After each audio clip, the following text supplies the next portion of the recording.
Você já sentiu que, por mais que tente explicar, o narcisista sempre escapa, como fumaça entre os dedos? E se eu te dissesse que o que entrega esse tipo de pessoa não é o confronto direto, nem a raiva, nem o sermão moral, mas um erro quase invisível, um tropeço íntimo que acontece dentro do próprio teatro da mente? Jung chamaria isso de um sinal da sombra se traindo, um pequeno vazamento do inconsciente que denuncia aquilo que a máscara jurou esconder. A maioria acredita que o narcisista domina porque é forte, porque não sente, porque não tem freio. Mas Jung alertaria: o que parece força, muitas vezes, é apenas uma persona inflada. E toda persona inflada treme quando encontra o espelho certo. Não um espelho que acusa, e sim um espelho que devolve. Não um espelho que humilha, e sim um espelho que revela. E é aqui que a pergunta fica insuportável. Por que algumas pessoas,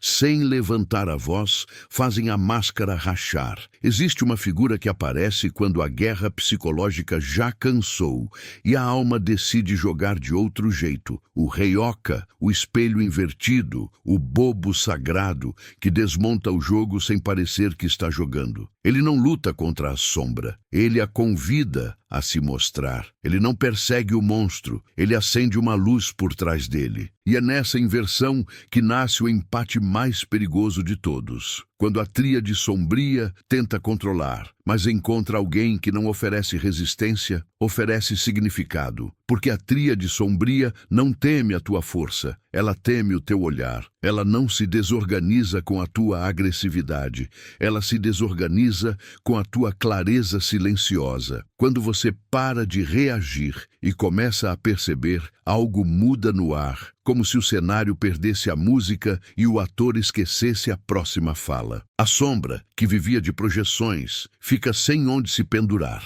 E então surge o detalhe que quase ninguém percebe, o erro que não parece erro, até o momento em que a própria encenação denuncia o encenador. E se o segredo não estiver em derrotar o narcisista, mas em desmontar o ritual que alimenta o personagem? E se o ponto de virada não for o que você diz, mas o que você se recusa a entregar? Preste atenção. Existe um instante em que a máscara precisa ser sustentada por esforço, e é nesse esforço que ela escorrega. Continue comigo, porque quando você enxergar esse instante, vai entender por que algumas presenças neutralizam a tríade sombria sem brigar, e porque no fim é o próprio narcisista quem se entrega sem perceber. Não perca mais tempo vivendo com esse fardo. Garanta agora o seu livro digital, guia prático e chocante para desarmar o narcisista sem discussão, e descubra como aplicar essas poderosas lições no seu dia a dia. Atenção, o estoque é limitado e está se esgotando rapidamente. Clique agora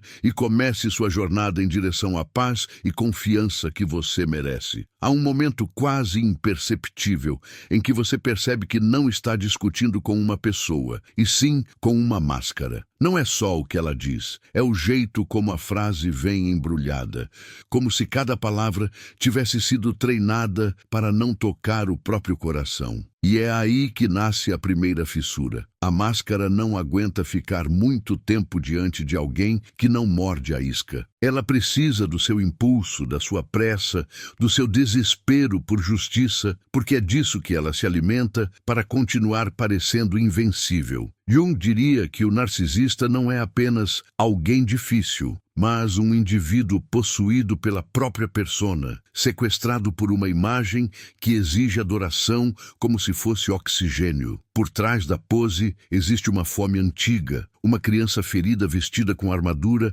e essa armadura é brilhante, mas não é viva. Quando você tenta atravessar isso na força, a armadura endurece. Quando você tenta vencer, o jogo começa exatamente como ele quer. O palco se acende, os papéis se fixam e você vira a plateia que ele controla. Só que a sombra tem um hábito estranho. Ela se denuncia quando não encontra resistência no lugar certo. É como gritar dentro de uma caverna e não ouvir eco. De repente, a própria voz soa falsa. A tríade sombria, esse conjunto de impulsos frios, sedutores, calculistas, precisa de reação para confirmar poder. Precisa ver você se contorcer, precisa assistir sua energia virar combustível. Mas e quando você para? E quando você respira como quem não tem mais nada a provar? O silêncio vira um espelho, e o espelho não briga, ele apenas devolve. É aí que a figura do Rei Oca aparece como um símbolo incômodo, quase provocativo, porque ele não confronta como se espera. Ele atravessa pelo lado, como água que contorna a pedra, e ainda assim vence. Ele não responde com raiva, e isso confunde. Não responde com submissão, e isso irrita. Ele responde com presença, e presença é um tipo de poder que a máscara não sabe decifrar, porque presença não pede permissão, não mendiga aprovação, não entra na dança para ganhar, ela entra apenas para enxergar. E quando alguém começa a enxergar de verdade, a projeção perde o lugar onde se agarrar. A pessoa que te fere não te fere só com as mãos. Ela te fere com uma história que tenta colocar dentro de você. Você é isso, você é aquilo, você sempre foi assim. A projeção é uma tentativa desesperada de despejar a própria sombra em alguém que sirva de recipiente. Mas o recipiente, quando acorda, deixa de ser recipiente. Ele vira espelho, e o espelho, com o tempo, vira porta, porque há coisas que só aparecem quando você não corre. Talvez você já tenha sentido isso sem nomear. Aquela sensação de estar sendo puxado para um tribunal invisível, onde você sempre precisa se defender, explicar, provar, lembrar o óbvio. E o mais cruel é que no começo você faz isso por amor, por esperança, por aquela crença doce de que, se você falar do jeito certo, a pessoa vai finalmente entender. Só que o entendimento não é o objetivo do jogo. O objetivo é o controle. E quando você percebe isso, dói como perceber que estava abraçando uma sombra, achando que era um corpo. O erro que faz o narcisista se entregar não é uma frase específica, nem um truque, nem um golpe final. É um colapso interno do próprio mecanismo. É quando ele precisa manter a máscara e, ao mesmo tempo, lidar com um espelho que não se quebra. Você não precisa empurrar a máscara para ela cair. Basta não segurá-la. Basta não aplaudir. Basta não correr para preencher o silêncio com explicações. Porque o silêncio, quando não é abandono, vira revelação. E a máscara odeia revelação. Em algum ponto, você sente uma mudança no ar. A provocação vem, mas não encontra a mesma ferida aberta. A acusação vem, mas não encontra o mesmo desespero por inocência. O charme vem, mas não encontra o mesmo apetite por migalhas. E essa ausência de resposta não é frieza, é sobriedade. É como se você estivesse saindo de um sonho e percebendo que o monstro só parecia gigante porque você estava ajoelhado. E agora, de pé, você enxerga a proporção real. Isso assusta, porque dá liberdade. E liberdade sempre assusta antes de curar. Jung falava do encontro com a sombra como um rito. Você não atravessa ileso, mas atravessa inteiro. E é por isso que essa história não é sobre vencer alguém. É sobre recuperar partes suas que foram sequestradas pelo caos do outro. O narcisista se entrega quando você para de negociar a sua alma para comprar paz. Quando você para de oferecer sua luz como se fosse moeda. Quando você entende que compaixão não é consentimento. E sem perceber, você começa a sair do papel que te deram. E quem vive de papéis entra em pânico quando o roteiro some. E talvez a pergunta que esteja queimando por dentro seja esta: se a máscara depende tanto de você, o que acontece quando você se recusa a continuar sendo o cenário? O que acontece quando você não busca mais o final feliz que te prometeram, mas a verdade que te devolveram? Porque existe um instante em que a tríade sombria tenta dobrar a realidade. e a realidade, silenciosamente, não dobra. É nesse instante que o narcisista comete o próprio deslize, como quem pisa em falso no escuro e revela que estava com medo o tempo todo. E quando você reconhecer esse instante, você vai entender por que o empate do Heioka não é empate. É o começo da libertação que ninguém consegue desver. Você começa a notar que na dinâmica narcisista quase tudo acontece antes das palavras. O que machuca não é só o conteúdo da frase, é o subtexto que vem junto, como uma lâmina fina encostando sem cortar de imediato. É um olhar que te mede, um silêncio que te coloca em dívida, uma mudança de humor que transforma o ambiente em campo minado. E aí você entende, com uma espécie de vergonha tardia, que passou tempo demais tentando decifrar mensagens como quem lê fumaça. Jung chamaria isso de fascínio pela imagem, uma hipnose da persona, porque a persona não precisa ser verdadeira para ser convincente. Ela só precisa ser dramática o suficiente para capturar a tua atenção. E quando a tua atenção é capturada, o teu centro some. Você vive girando ao redor do outro, tentando não errar, tentando não provocar, tentando não perder. Só que, quanto mais você tenta, mais a sombra do outro cresce no teu campo de visão, como se ocupasse a tela inteira do seu mundo. Essa é a armadilha mais antiga. Transformar a tua vida num espelho a serviço de alguém. E o mais estranho é que a gente chama isso de amor, de paciência, de maturidade, quando muitas vezes é apenas medo com roupa bonita. Medo de ser descartado, medo de ser culpado, medo de admitir que você se acostumou com migalhas, porque em algum lugar você aprendeu que pedir pão era exagero. É aqui que a ideia do Heioka começa a doer, porque ela exige uma coragem que não é barulhenta. Ela exige o tipo de coragem que não se prova com grito, mas com ausência de jogo. O Heioka, como símbolo, é o ponto em que você para de reagir para parecer forte e começa a permanecer para ser real. Ele não é um personagem místico que vence com truques. Ele é o lembrete de que há uma inteligência na alma que sabe sair do labirinto sem quebrar as paredes. E quando você acessa essa inteligência, o narcisista sente como se tivesse perdido o chão, porque ele não encontra mais o botão que apertava em você para te controlar. O empate nasce nesse exato lugar, quando você não entra mais na lógica de vencer ou perder.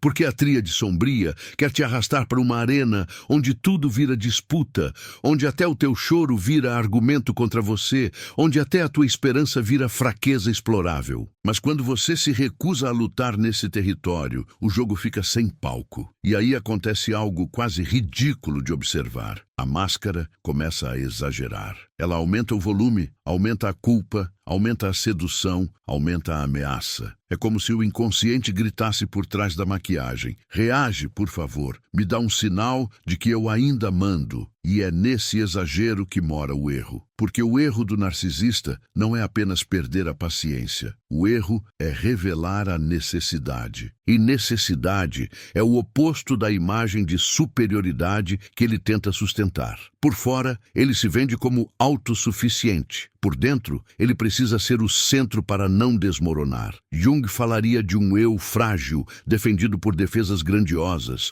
um castelo feito de espelhos que precisa que todo mundo finja que é pedra. E quando você para de fingir, sem humilhar, sem discutir, sem dar lição, esse castelo começa a ranger. Não porque você atacou, mas porque você saiu. Não saiu fisicamente ainda, talvez, mas saiu psicologicamente. E essa saída é mais perigosa do que qualquer briga. Você percebe, então, que a tua cura não começa quando você entende o outro. Começa quando você entende a parte de você que ficou. A parte que aceitou o inaceitável, que se explicou demais, que se culpou por coisas que nunca foram suas. E aqui vem uma pergunta que atravessa como agulha. Por que você precisava tanto que a máscara te aprovasse? Por que o reconhecimento daquela pessoa parecia uma sentença de valor sobre quem você é? Isso não é acusação, é uma chave, porque enquanto você buscar o selo do algoz, você ainda está amarrado ao altar dele. E a tríade sombria é especialista em transformar o seu coração num altar onde ela manda e você paga. O rei Oca, nesse ponto, não vence o narcisista. Ele vence a necessidade de aprovação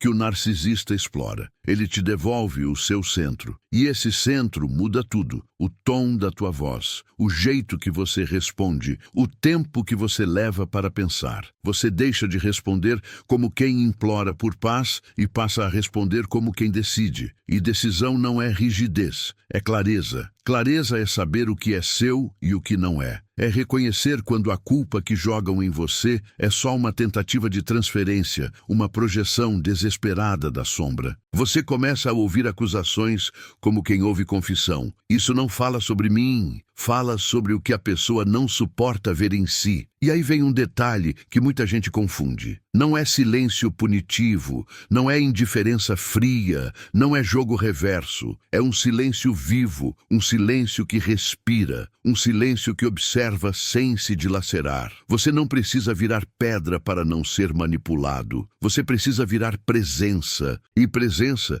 tem um efeito quase sobrenatural na dinâmica narcisista, porque a máscara só funciona quando te coloca em transe. Presença te acorda. Presença te traz para o corpo. E quando você está no corpo, o drama perde o feitiço, porque o drama vive no excesso de mente, na antecipação, no medo do que vai acontecer se você não fizer o certo. Num certo momento, você nota que o narcisista começa a testar o teu novo chão como alguém que pisa em gelo fino. Ele provoca e espera o velho reflexo. Ele elogia e espera o velho sorriso faminto. Ele ameaça e espera o velho pânico. E quando nada disso vem do jeito antigo, ele se atrapalha. Ele pode tentar aumentar a doçura, como quem oferece um pedaço de céu depois de meses de tempestade. Pode tentar reescrever o passado, como se as tuas feridas fossem mal entendido. Pode tentar te pintar como ingrato, louco, frio, cruel. E é aqui que o teu inconsciente vai querer correr para se explicar. Vai querer dizer, eu não sou assim. Vai querer provar. E essa é a porta. A porta que, se você abre, ele entra de novo com a casa inteira. Então você sente o dilema mais humano. Se eu não me defendo, eu pareço culpado. Se eu me defendo, eu viro prisioneiro do jogo. E é nesse dilema que a travessia fica visceral, porque ela mexe com uma ferida antiga, a ferida de não ser compreendido, a ferida de ter que convencer o mundo de que você é bom. Jung diria que essa é uma das tentações mais perigosas do ego ferido, confundir ser com parecer. Você não precisa parecer inocente para ser íntegro. Você não precisa convencer uma máscara para ser real. E quando essa verdade entra no teu sangue, algo se desloca. Você começa a preferir perder a narrativa do outro a perder a si mesmo. E é justamente aí, nesse ponto quase silencioso, que o narcisista comete o erro que o entrega. Porque ao perceber que você não responde mais como antes, ele tenta te puxar de volta com pressa, e a pressa é o vazamento. Ele acelera demais, dramatiza demais, promete demais, acusa demais. Ele mostra a costura da máscara. Você percebe a repetição, o padrão, o roteiro. Você sente como um arrepio frio que aquilo não é relação, é mecanismo. E quando você vê o mecanismo, ele perde metade do poder, porque a manipulação precisa de invisibilidade para funcionar. Ela precisa ser ar, não objeto. Quando vira objeto, você olha e diz por dentro, eu estou vendo. Talvez você esteja pensando agora em uma cena específica, uma conversa que sempre termina do mesmo jeito, um pedido de desculpas que nunca muda nada, um carinho que vem sempre depois do corte. Guarda essa cena, porque mais adiante ela vai revelar uma coisa que você ainda não quer admitir. Não é sobre ele apenas, é sobre o pacto invisível que você fez com a dor, achando que era amor. E quando você quebrar esse pacto, com delicadeza e firmeza, você vai sentir a tríade sombria tentando te assustar como um animal encurralado. Mas é exatamente quando o animal se debate que ele mostra onde está ferido. E a ferida que ele mostra é o mapa do erro. O erro que, uma vez visto, não pode mais ser desfeito. Há um ponto em que o seu corpo aprende antes da sua mente. Você sente pelo estômago, sente pelo sono quebrado. pesado. Sente pela garganta fechando no meio de uma frase simples. Sente pela necessidade de revisar cada palavra antes de falar, como se estivesse prestes a pisar num território onde qualquer passo vira prova contra você. E aí você percebe que a relação não está mais acontecendo no presente, está acontecendo dentro de você, como um tribunal que funciona 24 horas por dia. Jung diria que quando isso acontece, algo foi capturado. A energia psíquica que deveria nutrir a sua vida foi desviada para manter uma imagem, manter uma paz falsa, manter a máscara do outro de pé. E o mais perigoso é que essa captura não vem só com medo. Às vezes, ela vem com esperança, aquela esperança que parece luz, mas que, quando você olha com honestidade, é uma luz acesa dentro de um quarto trancado. Você espera por migalhas como se fossem milagres. Espera por um pedido de desculpas como se fosse redenção. Espera por uma mudança como se fosse finalmente ser escolhido. E, enquanto espera, você vai se moldando, vai diminuindo, vai se adaptando, vai aprendendo a ser conveniente. Não porque quer, mas porque a tua alma, no fundo, está tentando sobreviver. E sobreviver é diferente de viver. Sobreviver é negociar o essencial para evitar a dor imediata. Viver é encarar a dor para não perder o essencial. É aqui que a sombra entra com força, porque a sombra não é apenas o lado ruim. A sombra é tudo aquilo que você empurrou para baixo para continuar sendo amado. É a raiva que você engoliu para não ser abandonado. É o limite que você não colocou para não ser chamado de egoísta. É o não que você não disse para não virar o vilão da história. E quando a tríade sombria encontra alguém cheio de sombra reprimida, ela encontra um terreno fértil, porque a pessoa vai se culpar pelo que sente, vai se envergonhar do próprio instinto, vai achar que amor é suportar. E quem manipula sabe disso, mesmo sem pensar. É como se o inconsciente farejasse o lugar onde você aprendeu a se calar. O Heyoka, nesse mergulho, não é uma fantasia, é uma postura interna. É o momento em que você decide não trair mais a sua percepção para manter a narrativa do outro. Você começa a fazer algo simples e, por isso mesmo, revolucionário. Você acredita no que você vê, você acredita no que você sente, você para de pedir autorização para existir. E isso muda o clima, porque o narcisista, quando não encontra mais um parceiro de hipnose, começa a tropeçar no próprio teatro. Ele precisa que você duvide de você para que ele pareça certo. Ele precisa que você se explique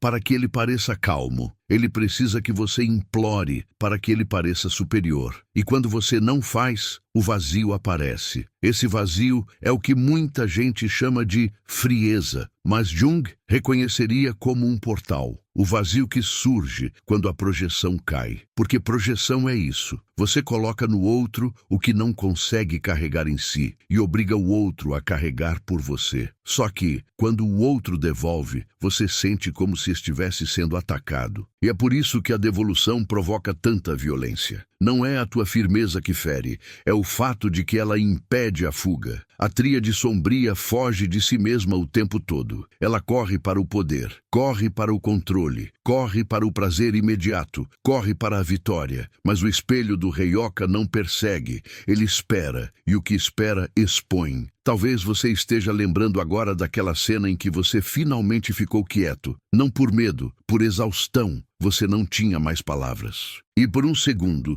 você sentiu uma paz estranha, quase culpada, como se o seu silêncio fosse um pecado. E então, o outro se incomodou. Começou a cutucar, provocou, fez piada, distorceu, colocou isca, como se dissesse, não some. Eu preciso que você volte para o papel, porque o papel é conhecido, o papel é previsível, o papel é controlável. E a tua presença, quando não entra no papel, vira ameaça. Não porque você seja perigoso, mas porque você é livre. E liberdade é o maior insulto para quem precisa controlar para não desabar. E aqui entra um paradoxo que dói. O narcisista se entrega quando você para de tentar ser entendido, porque a tentativa de ser entendido, numa dinâmica distorcida, vira um gancho. Cada explicação é uma corda que ele puxa. cada justificativa é uma brecha por onde ele entra. Cada "eu só quero conversar" vira um palco onde ele atua. E o teu coração, que quer reconciliação, acaba fornecendo o material do próprio cárcere. Você entrega os mapas da tua dor, achando que está oferecendo intimidade. Mas com a tríade sombria, intimidade vira manual de uso. E quando você percebe isso, a vergonha vem como uma onda. Como eu não vi. Só que essa vergonha não precisa virar condenação. Ela pode virar lucidez. Lucidez é o início do resgate. O erro que entrega o narcisista é a pressa em recuperar o controle quando ele sente que perdeu. E essa pressa tem cheiro. Tem um cheiro de desespero mascarado de indignação. Você percebe na mudança súbita de tom, na tentativa de te fazer escolher entre extremos, no jeito como ele te coloca contra a parede com perguntas armadilha. Você vai me deixar? Você está dizendo que eu sou isso? Então tudo foi mentira? É como se ele quisesse te empurrar para a culpa, porque na culpa você volta a ser manejável. E é aí que a tua alma precisa se lembrar. Culpa não é sempre consciência. Muitas vezes, culpa é condicionamento. É a coleira invisível. É o sino que toca e faz você correr para apaziguar. O rei Oca não corre, ele escuta o sino e permanece. Ele deixa o sino tocar no ar, sem obedecer. E isso cria uma cena interna. A tua criança ferida, querendo agradar. O teu adulto querendo se proteger e a tua sombra querendo gritar. E no meio desse conflito você faz algo diferente. Você acolhe a sua sombra. Você olha para a raiva e não a chama de feia. Você olha para o nojo e não o chama de pecado. Você olha para o medo e não o chama de fraqueza. Você percebe que essas emoções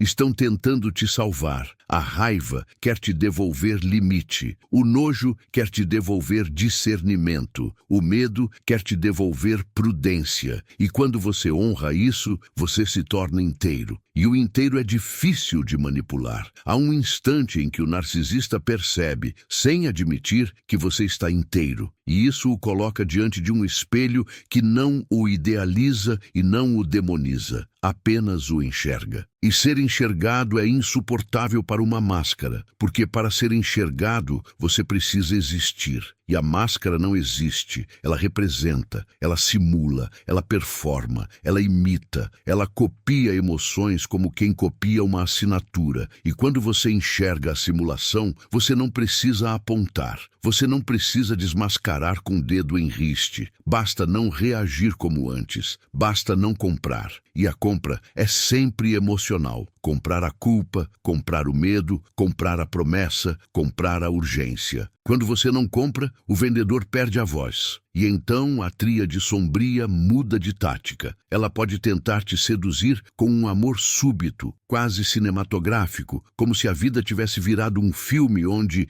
finalmente, você é o protagonista. Você recebe elogios que parecem reparação, recebe carinho que parece cura, recebe atenção que parece milagre. E aqui a tua alma treme, porque a tua carência quer acreditar, quer, com toda a força, quer dizer, agora vai. E esse é um dos pontos mais perigosos, porque o teu coração confunde intensidade com verdade. Mas Jung nos lembraria, aquilo que é verdadeiro não precisa te sequestrar, precisa te sustentar. Aquilo que é verdadeiro não te deixa viciado, te deixa em paz. Aquilo que é verdadeiro não te coloca em dívida, te coloca em casa. E aí vem o teste silencioso. O que acontece quando você recebe o carinho, mas não entrega a tua autonomia em troca? O que acontece quando você agradece, mas não se ajoelha? O que acontece quando você acolhe, mas mantém o limite? É nesse ponto que o narcisista se entrega sem perceber, porque ele revela o motivo do carinho.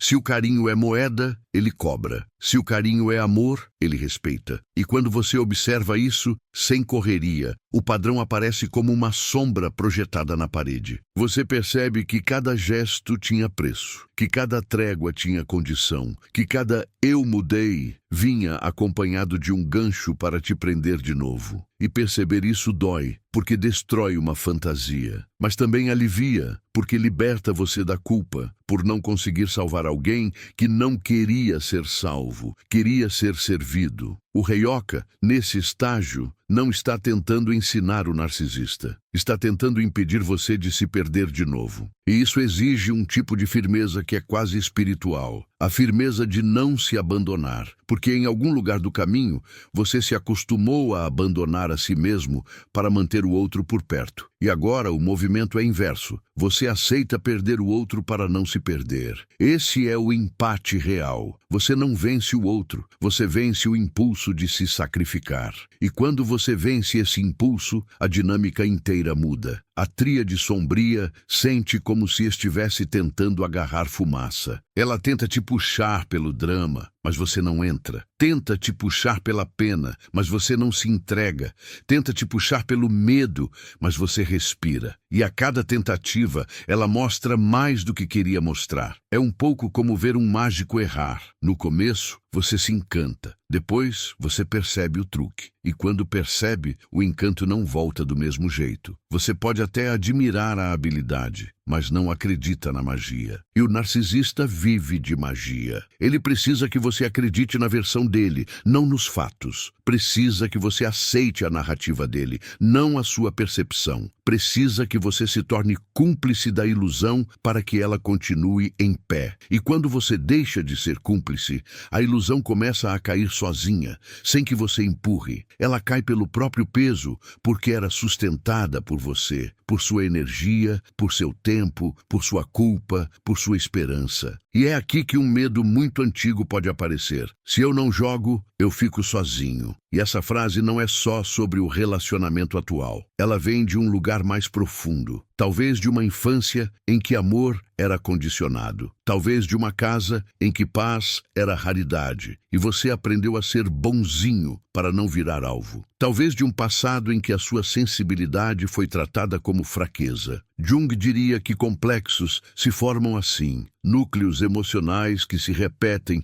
atraindo cenários parecidos, como se a psique buscasse, inconscientemente, uma chance de resolver o que ficou preso. E aí você entende a crueldade do ciclo. Você se aproxima do narcisista não porque gosta de sofrer, mas porque uma parte sua acredita que desta vez você vai conseguir ser amado do jeito que não foi. Só que o preço dessa tentativa é alto. Você se oferece como sacrifício para uma máscara. O Heyoka rompe esse complexo quando ele faz você encarar a pergunta que você evitou a vida inteira. Quem eu sou quando eu não estou tentando ser suficiente para ninguém? Quem eu sou quando ninguém está me avaliando? Quem eu sou quando eu não preciso conquistar amor com desempenho? Essa pergunta é assustadora, porque ela tira o teu chão antigo. Mas ela também é libertadora, porque ela te devolve o único chão real, o teu. E quando você pisa nele, você percebe que a tríade sombria não tem poder sobre você. Ela só tinha acesso às suas feridas. Ela só tinha a chave porque você estava com a porta entreaberta por necessidade. E o narcisista se entrega exatamente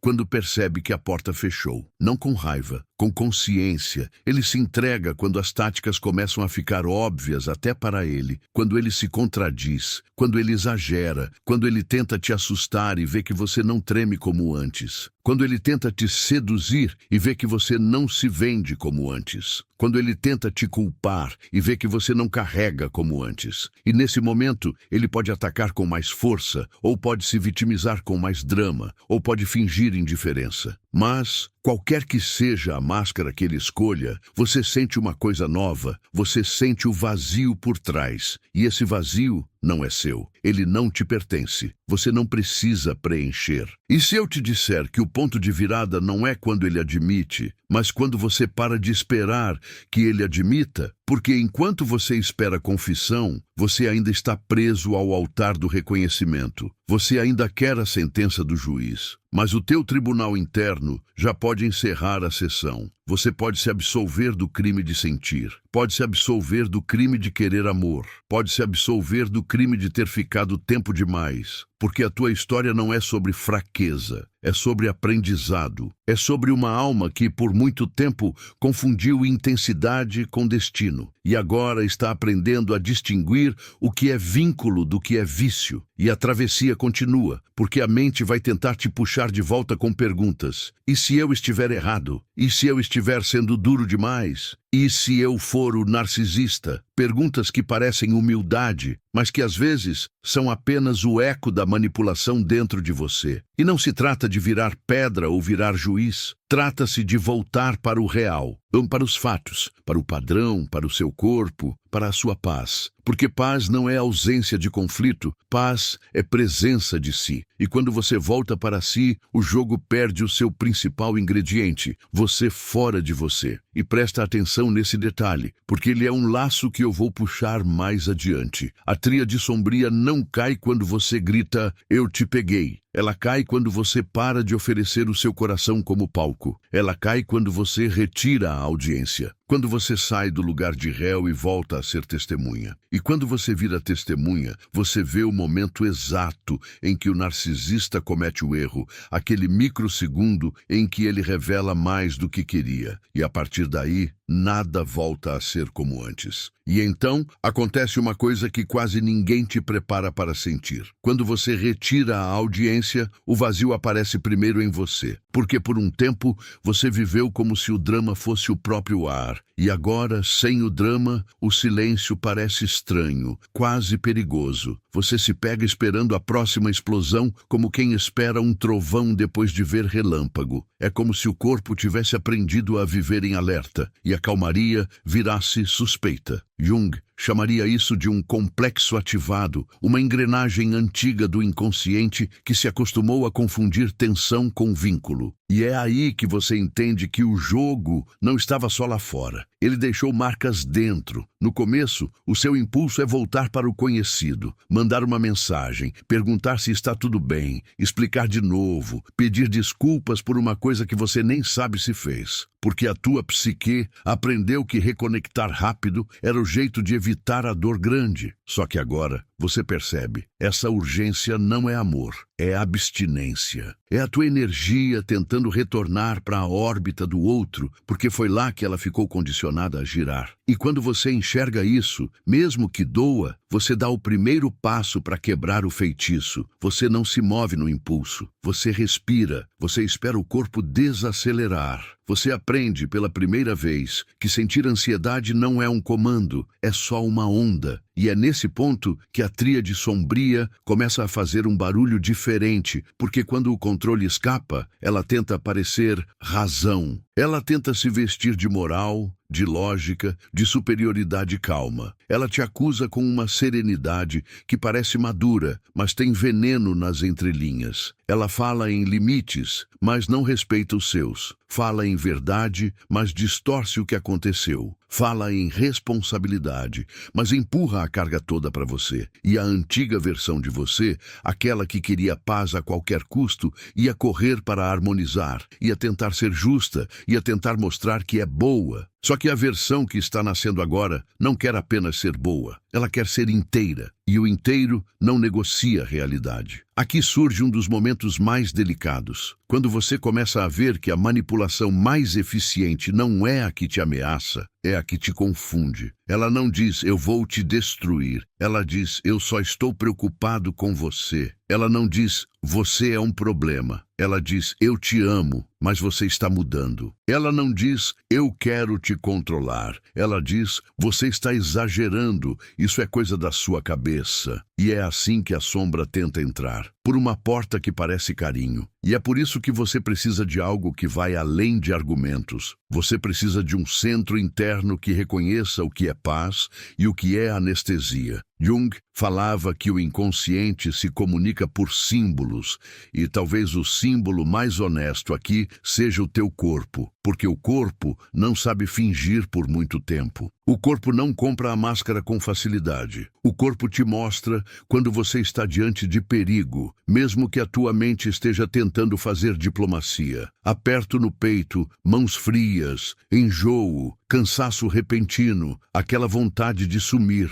Sinais simples, quase infantis, como se uma parte tua dissesse: eu já vi isso antes. E o mais triste é que você pode ter aprendido a chamar esses sinais de exagero, drama, sensibilidade demais. Mas, na verdade, são alarmes. Não para você atacar, para você se proteger, para você se lembrar do que é seu. E então vem o teste que separa o velho mundo do novo. Quando a máscara percebe que não tem mais o mesmo acesso, ela tenta abrir uma brecha pela tua compaixão. Ela vira frágil, ela chora, ela pede colo, ela conta uma história triste. E você, que tem coração, sente vontade de acolher, porque você sabe o que é dor. Só que agora a tua compaixão precisa amadurecer, porque existe uma compaixão que salva e existe uma compaixão que se sacrifica. E se sacrificar não é virtude quando vira repetição. Jung diria que, se você se sacrifica sempre, talvez esteja vivendo uma identificação com um papel, um arquétipo que te dá sentido, mas te rouba a vida. E esse é um ponto em que a alma precisa ser honesta. Eu estou ajudando ou estou me perdendo? Porque há uma diferença silenciosa entre empatia e fusão. Empatia é sentir com o outro sem abandonar a si. Fusão é desaparecer dentro do outro para não suportar a culpa de ver alguém sofrer. E a tríade sombria se alimenta da tua fusão, porque quando você se funde,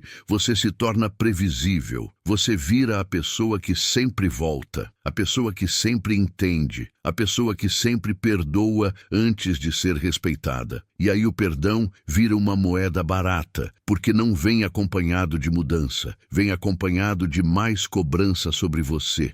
E quando você começa a perceber isso, uma tristeza profunda pode aparecer, não só pelo outro, por você, por tudo que você tolerou achando que era amor. O Heyoka, de novo, não é um truque, é uma lucidez que não grita. Ele é o ponto em que você acolhe a dor do outro sem permitir que ela vire arma. Você pode ouvir lágrimas sem entregar o seu limite. Pode ouvir histórias sem virar refém. Pode dizer, eu entendo, sem dizer, eu aceito. E isso é quase um idioma novo para quem sempre confundiu amor com concessão. No começo, você se sente culpado. Sente como se estivesse traindo alguém. Mas aos poucos, percebe que a culpa é um eco, não uma verdade. Um eco de um tempo em que você precisava agradar para ser aceito. E agora, você está saindo desse tempo. Saindo do passado com as mãos tremendo, mas saindo. E aí, inevitavelmente, vem a tentativa de te colocar como vilão. Porque quando a máscara não consegue te dominar pelo encanto, ela tenta te prender pela reputação. Ela quer que você se defenda, quer que você se explique, quer que você fique girando no mesmo carrossel. Ela pode dizer que você é ingrato, frio, confuso, instável. Pode insinuar que você está ficando igual aos inimigos dela. E aqui existe uma armadilha sutil. Você querer provar que não é isso. Você querer limpar a tua imagem na mente de alguém que usa imagens como armas. Jung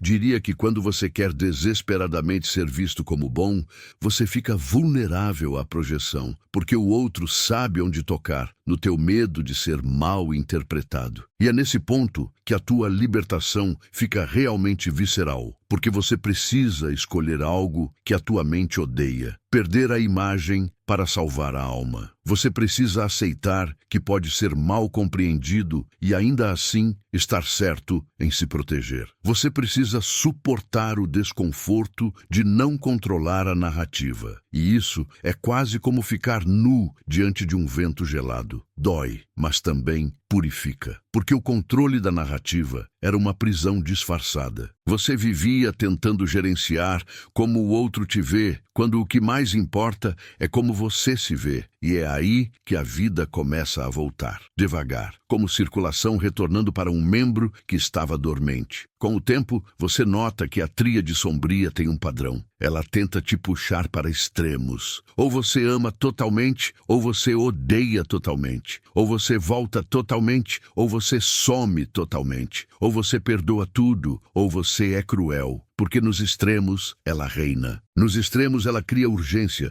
e urgência é o veneno da consciência. Mas o Heyoka habita o meio, ele habita o intervalo, ele habita a pausa antes da resposta. Ele habita o eu vou pensar. E esse eu vou pensar é uma sentença de liberdade, porque pensar é recuperar o comando da própria energia. Pensar é sair do transe. Pensar é dizer ao inconsciente, eu não corro mais. E quando você não corre, você vê o que está por trás da porta. O que está por trás, muitas vezes, é uma ferida de poder. Não o poder como força saudável, mas o poder como anestesia. Porque quem precisa dominar o outro, no fundo está tentando dominar a si. Está tentando abafar um vazio, um medo, uma vergonha que não sabe nomear. Jung falaria da sombra não integrada, desse conteúdo reprimido que volta como compulsão. E aqui surge um ponto que pode te confundir. Entender isso pode despertar pena, e a pena pode virar a armadilha mais sofisticada. Porque você pode olhar para a dor do outro e dizer, eu não posso abandonar. Só que você não está abandonando quando se protege. Você está recusando um papel. Você está recusando ser sacrificado no altar da ferida do outro. E quando você recusa, o narcisista se entrega por acidente.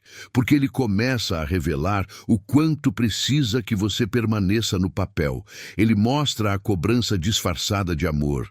Mostra a ameaça disfarçada de saudade. Mostra a raiva disfarçada de preocupação. E você percebe com uma clareza quase cruel. Aquilo não era um encontro de almas, era uma relação de função. Você servia para regular o caos do outro. Você servia para confirmar a imagem. Você servia para absorver a sombra. E agora, ao deixar de servir, você vê a estrutura inteira exposta. E quando uma estrutura é exposta, ela perde o poder de se passar por destino. Talvez o teu coração, nesse momento, sinta luto, porque você percebe que estava amando uma promessa, uma possibilidade, uma ideia. E a ideia é sedutora porque ela não sangra. Quem sangra é você. A ideia não exige coerência. Quem exige é a tua vida. E ver isso pode te quebrar por dentro, como quem acorda e percebe que o sonho mais bonito era só sonho. Mas esse quebrar não é derrota, é abertura. Jung diria que a individuação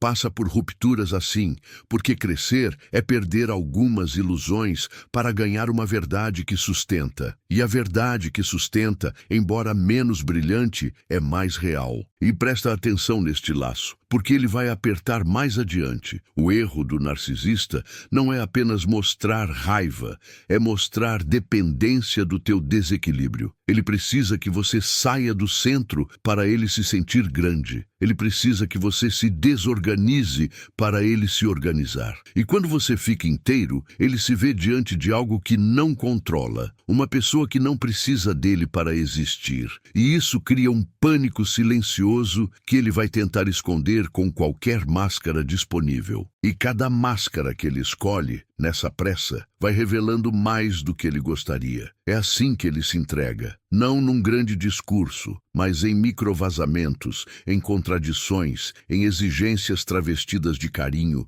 em ameaças travestidas de saudade. E se você se mantiver presente, sem cair na culpa, sem cair no orgulho, sem cair na necessidade de vencer, você vai perceber o momento exato em que a tríade sombria tenta dar o último golpe e acaba mostrando a própria fraqueza. Esse momento não é espetacular, ele é sutil. É um olhar que endurece quando você diz não. É uma frase que escapa quando você não se explica. É um silêncio agressivo quando você não corre atrás. E quando você identificar isso, você vai entender por que o Heyoka não derrota ninguém por fora. Ele apenas sustenta um espelho por dentro. E é nesse espelho que a máscara, sem querer, revela a verdade que jurou esconder. Talvez, no fundo, você já soubesse. Não com palavras, mas com aquela sensação antiga de estar tentando respirar num lugar onde o ar sempre custa caro. E agora, depois de atravessar essa paisagem de sombras e máscaras, algo em você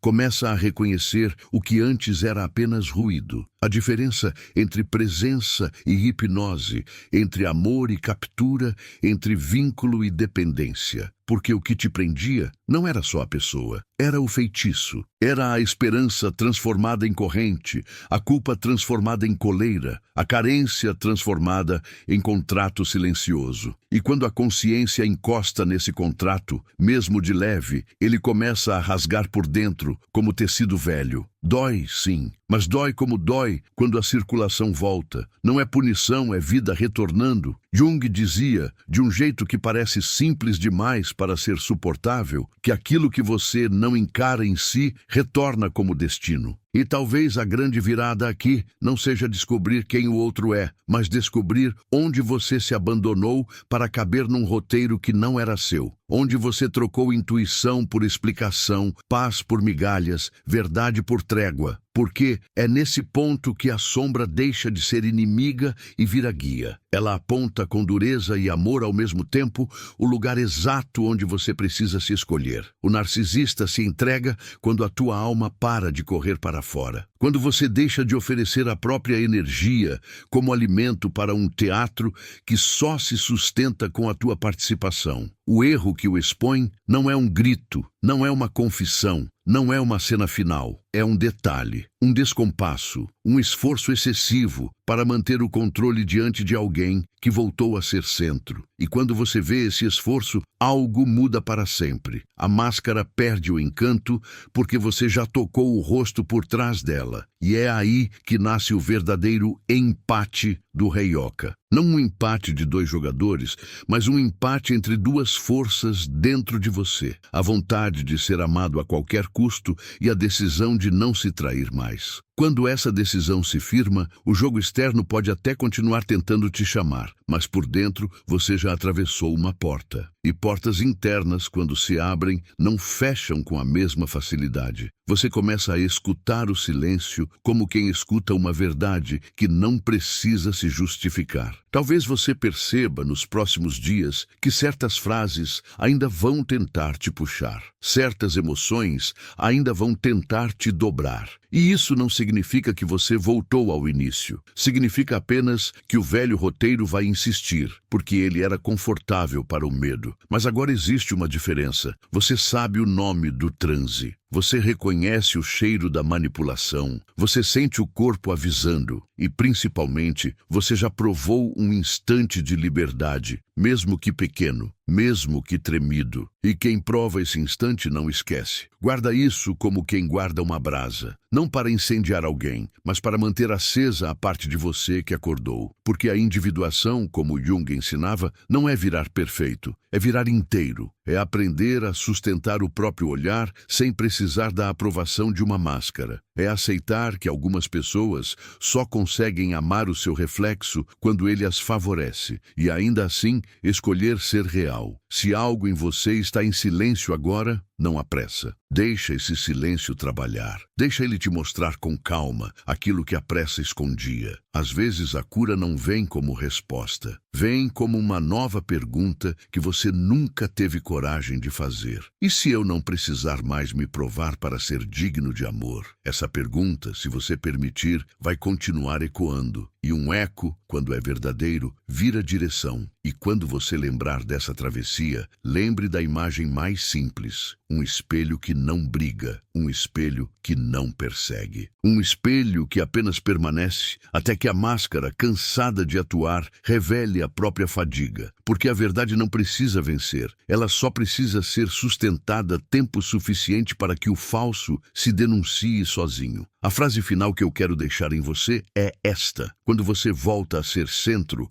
a sombra perde o endereço. E se essa frase te encontrou em algum lugar sensível, não ignora. Transforma isso em movimento. Deixa um comentário dizendo que, dentro de você, começou a se desfazer ou a se reconstruir. Compartilha com alguém que precisa lembrar do próprio centro. Curte o vídeo como um gesto de compromisso com a sua consciência. E se inscreve para continuar essa jornada. Não por curiosidade vazia, mas por significado. Porque quem desperta uma vez, merece seguir acordando.